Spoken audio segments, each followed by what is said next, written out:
Question: how do you commute every day? If it wasn't public transport, what stops you from using it? Was it unreliable, too crowded, or too far from your homes?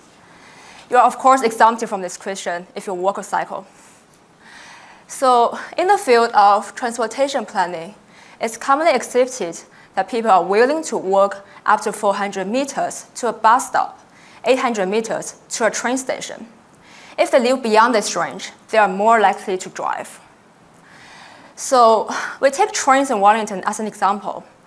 To encourage people living beyond the range to also take trains, we propose free carpooling facilities and paid regular car parks at the train stations. So thinking how pricey it is to park in town. However, if you share a ride to a train station, then your parking is free. Suppose modifying the car park system could alter commuter behaviors in a way. It then comes to developing a data-driven solution that integrates both collective commuter behaviors modeling and service schedule optimization and decision-making in a highly dynamic and uncertain environment. Based on our initial spatial modeling, it is expected to increase the daily commuters by 1,500. Therefore, an additional revenue of around 6 million may be generated per annum from those train fares and parking fares. With this way, we got the anticipated revenue to be reinvested back to the network to increase the service operations.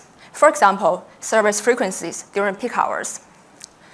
Therefore, we are improving both the access to public transport and the operational efficiency on the network without challenging much on the current funding model for the existing services. Beyond this, share riding itself also has the potential to enhance community bonds and social connections. So ultimately, our study offers a sustainable approach to linking homes, workplaces, to public transport in the urban setting. So with more people breaking their walls to access public transport, we are building smarter, greener, and more inclusive cities that work for everyone. Thank you.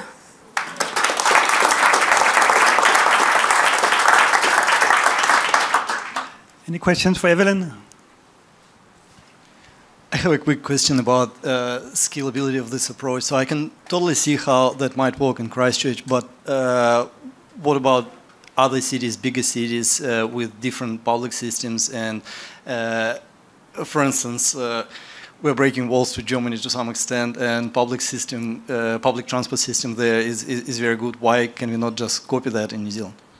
So we are taking Wellington as a case study in this research, but it's targeted for cities that are similar to Wellington in a way. For example, the similar density of suburbs outside the central city, and geographical conditions like the distance from suburbs to the cities, and the culture that is being relatively more car-oriented. So yes, it might not be really targeting Christchurch, but for cities with a larger public transportation scale and population scale. For example, Wellington, Auckland, or even some cities, some European cities or North America. Thank you. I'm just wondering whether there's been other work that's done in this area. In Europe, for example, they have excellent public transportation systems. So are you aware of anything that's similar to what you're presenting? So the thing is, I do know that for some cities with larger population scales and economic scales, they do have way more advanced public transport infrastructure. And public transport may already be the first option for their commuting journeys. So especially in some Asian metropolises, like Singapore, Hong Kong, or even Beijing. So I'm from Beijing, and I know that more than 10 million people are commuting on the public transport network, which is a bit far away from the New Zealand nature.